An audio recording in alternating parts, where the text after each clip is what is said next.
UT staff. I'm delighted to be part of the implementation of your 23 Things program. I'm Christine McKenzie. I'm the CEO of Yarra Plenty Regional Library in Victoria. We were an early adopter of the 23 Things program that was developed by Helen Blowers at the Public Library of Charlotte and Mecklenburg County back in 2006. And I must say it's delightful to hear that you're undertaking this program, because it just shows the longevity of it and how popular it's been and how effective it's been too in increasing the skills and knowledge of people in libraries.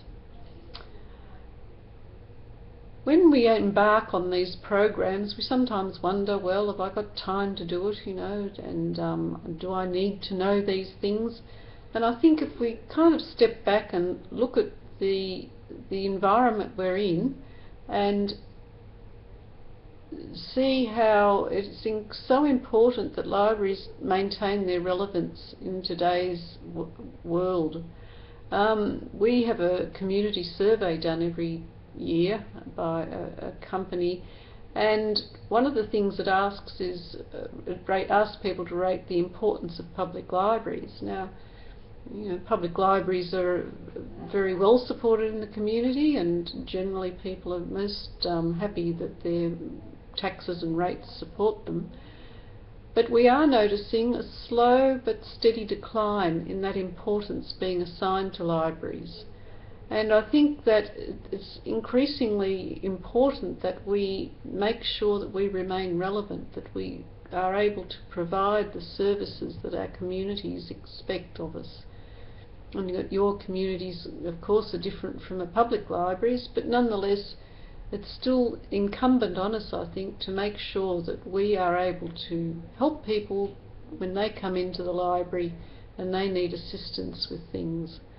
And this program really enables people to have the confidence to try new things, to understand that they mightn't exactly know how this works, or they mightn't know anything about how this works, but they know how to find out how to get it to work, or to access it, or to show people how to use it.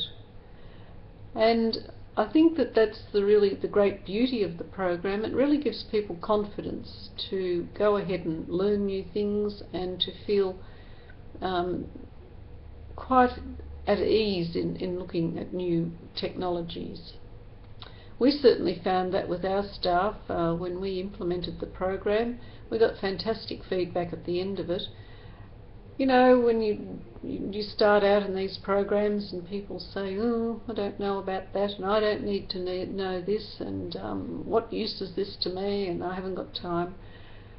To see people embrace it so enthusiastically, to learn from their peers, to see it spreading, so people who hadn't signed up for it at the beginning, in fact felt a bit out of it and signed up too.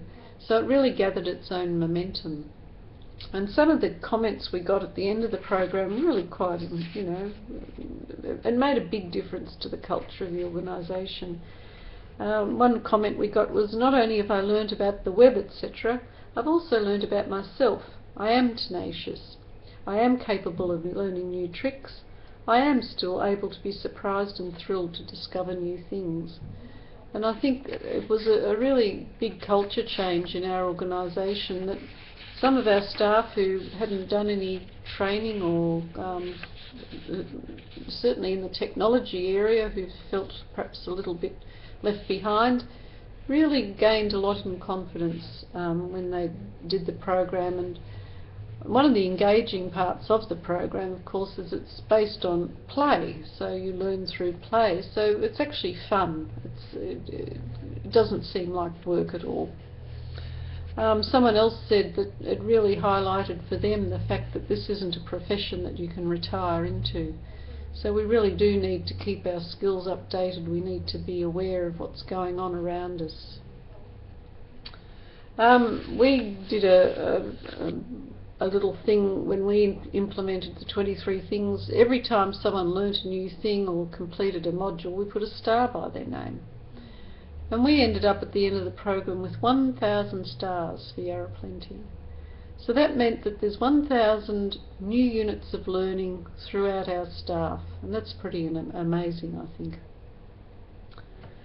So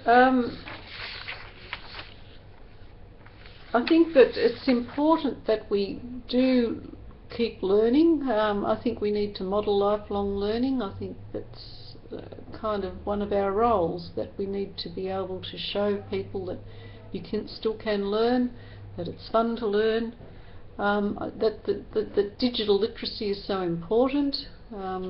Another part of this survey that I mentioned earlier was asking people how much they use email and things like that, and it's only up till people in their 70s that are all still using email quite regularly. It's only after the 70 plus age group that it starts to drop off. And so as a community we are much more switched on, we're much more online, and library staff really have to be skilled in helping people to gain the knowledge that they need to be part of that. I think that our users too have changing expectations of us. They come into our libraries and they expect us to be able to help them with using their e-books or downloading something, or people bring in their GPSs, they bring in their new mobile phones, they bring in their new laptops, and they really appreciate that library staff in a non-threatening environment can help them with what they need to do. So really, a program like this, it's got a lot going for it. It's got a lot going for it for you personally. You'll learn a lot, you'll have fun, you'll be energised. It's got a lot for your customers because they will benefit from your knowledge. It will improve your teams because it gives a new camaraderie, new shared learnings and something new to talk about. And you'll feel really proud that you were able to achieve that program. So I wish you all the very best. I hope that you have a great program, and I'll look forward to hearing how it goes. Goodbye.